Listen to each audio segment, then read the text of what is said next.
Imagine a world where fashion is not just clothing, but a canvas of dreams.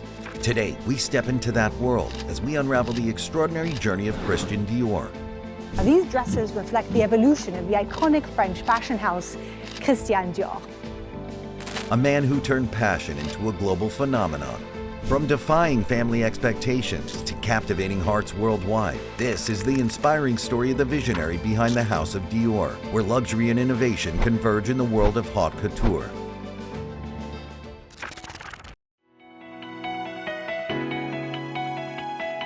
Christian Dior was born to modest and humble beginnings in 1905.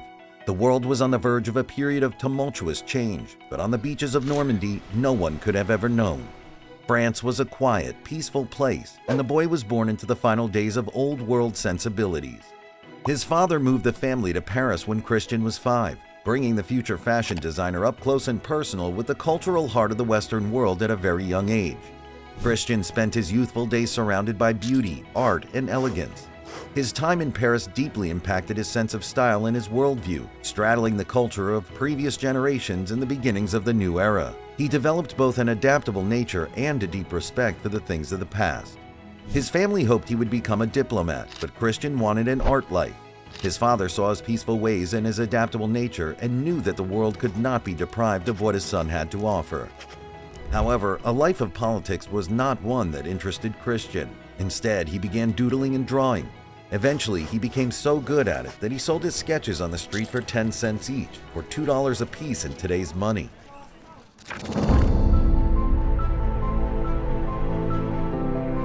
His love of art only continued to grow, and at 23, he dropped out of college and began pursuing a career in it.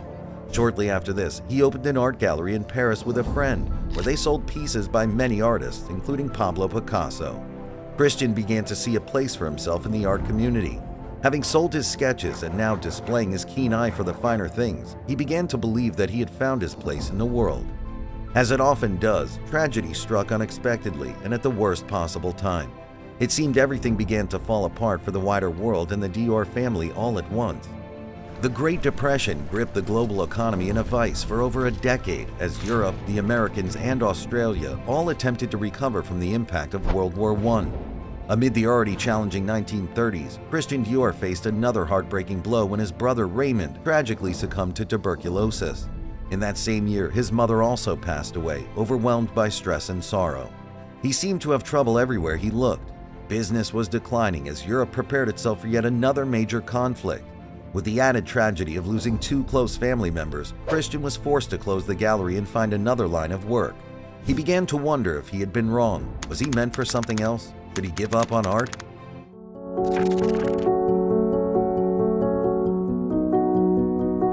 After closing the gallery, Christian felt lost. However, he still found that his art helped keep his spirits afloat. Christian began to believe again that his artwork could do the same for others. Returning to make his artwork, he began designing and selling fashion sketches.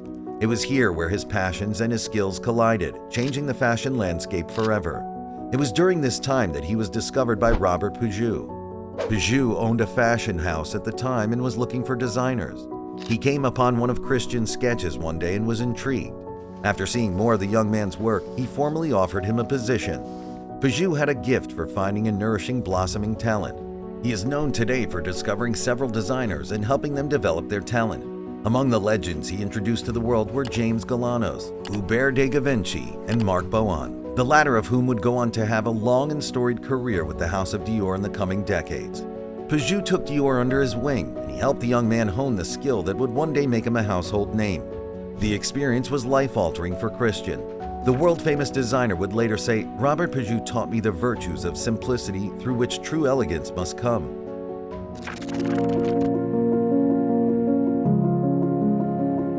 His time at Pujol would eventually come to an end, as in 1942, Christian was called up for service in the army during World War II. At this time, rather than hold his place with the company, Christian willingly gave up his seat to a younger designer and officially left his position with Pujol. France would not fare well in the war. Soon after he was deployed, the French army fell under the control of the Axis powers. It was during this time that his talents were recognized, of all people, by the Nazis. High-ranking officers and officials commissioned dresses for their wives from Christian. It was not uncommon for Christian to be found working on a new suit for a commander or a dress for a general's wife. He did not align himself with the Nazi Party, but he knew he needed to be in line for his safety and those around him. Amidst all this, his skills for diplomacy were tested most, as he needed to keep his wits about him in the face of oppressive injustice, even after finding out that his sister Catherine had been captured by the notoriously cruel Gestapo and was incarcerated in Ravensbrück concentration camp until 1945. He maintained the peace as much as he could, but still harbored supreme distaste for the oppressive occupying force. His sister was captured as a member of the French resistance, and he knew he needed to tread lightly if he was ever to see her again. She was thankfully released at the end of the war, and in 1947, he named his very first fragrance Miss Dior in honor of his sister's bravery. Catherine went on to live a long life, a living testament to courage in the face of oppression, until she died in 2008.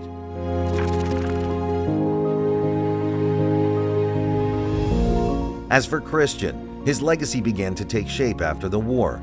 In 1946, Dior was invited by entrepreneur and racehorse enthusiast Marcel Boussac to design for a fashion house in Paris. Holding firm to his belief in himself and his dreams, Christian refused and set out to start his own fashion house.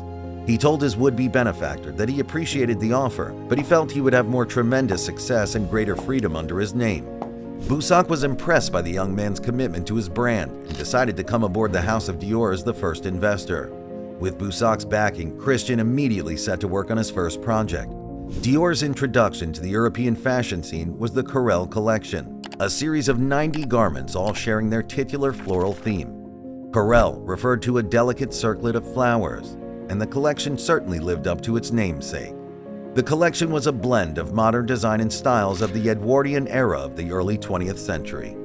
No one could have predicted the immediate effect the designs would have. The designs took Paris by storm. They revolutionized the city's sense of fashion seemingly overnight.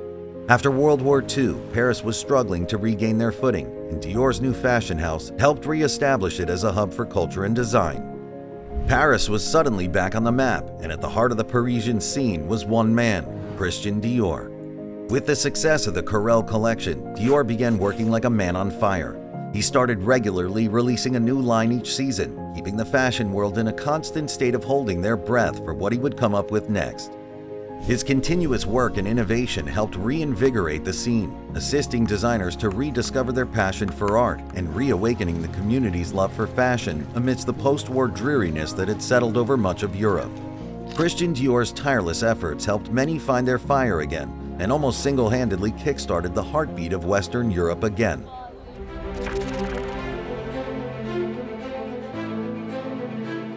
It seemed that Dior could do no wrong. Every move he made was the right one. Every design he came up with was an immediate hit. Europe could not get enough of all things Dior. He even began to enjoy success outside of Europe, as his fellow designers from his days with Peugeot started to take notice of his work. The House of Dior was now firmly established as an authority in the realm of fashion. Christian had the golden touch, which extended to the people working with him. He had the uncanny ability to elevate the people around him to new heights. The face of Dior, as it were, was one of these people. Jean Donnet, a model Christian handpicked from relative obscurity, saw a similar rise as her employer. Christian helped mold her from an ordinary model into one of the world's very first supermodels. Like his mentor before him, Christian had the gift of seeing untapped talent, and he intended to help those talented people reach their potential. By the mid-1950s, Dior recognized that fashion and youth go hand in hand. He knew a tremendous talent pool was out there, and many of them were young and hungry for a chance to prove themselves. By this point, Christian had consulted, trained, or inspired many of the world's best young designers. He understood that the styles and culture of any given time are set and demanded by the younger generation. As he was in his early 50s, he began looking for his successor among these young artists. He ultimately found Yves Saint Laurent, a 19-year-old designer. He informed her mother of his intentions and took the young girl under his wing, teaching her everything he knew. His timing could not have been more perfect. It was almost as if Christian knew he was not destined to live a long life, and so established the next generation of the House of Dior early. In October 1957, Christian suffered an unexpected heart attack during a game of cards and sadly passed away.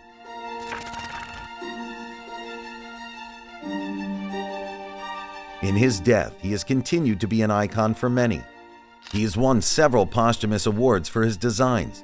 In a more personal way, he's become somewhat of an icon for the LGBTQ+ community as the news of his love life came to the surface and became more prominent as time went on. He had no children of his own, but Christian Dior was survived by his lover Jacques Bonita, his appointed successor Yves, and of course his baby, the House of Dior. They say the brightest stars burn out the quickest, and no star shone brighter than Christian. His designs changed the landscape of fashion forever. They helped breathe new life into a continent that was hurting and weary in the wake of the most devastating war the world has ever seen. The House of Dior stood firm when Europe needed it most, and has continued to stand firm in the years since. In a way, Dior's father was right. The boy would grow up to be a diplomat, just not in a way he could have ever expected. Christian Dior developed a legacy in a single decade that many fashion icons can only dream of building over their entire lifetime. The man was unquestionably one of the greatest ever to grace the industry. His style is still influential today, and his brand carries on, growing more prominent and more renowned with each passing year. His legacy of elegant adaptability in the face of tragedy and adversity remains unmatched to this day. So what do you think? We'd like to know what you believe is the most important part of Christian Dior's legacy. Let us know in the comments. Remember to tap that like button and check out one of the suggested videos on the screen. Thanks for watching, and we'll see you in the next video.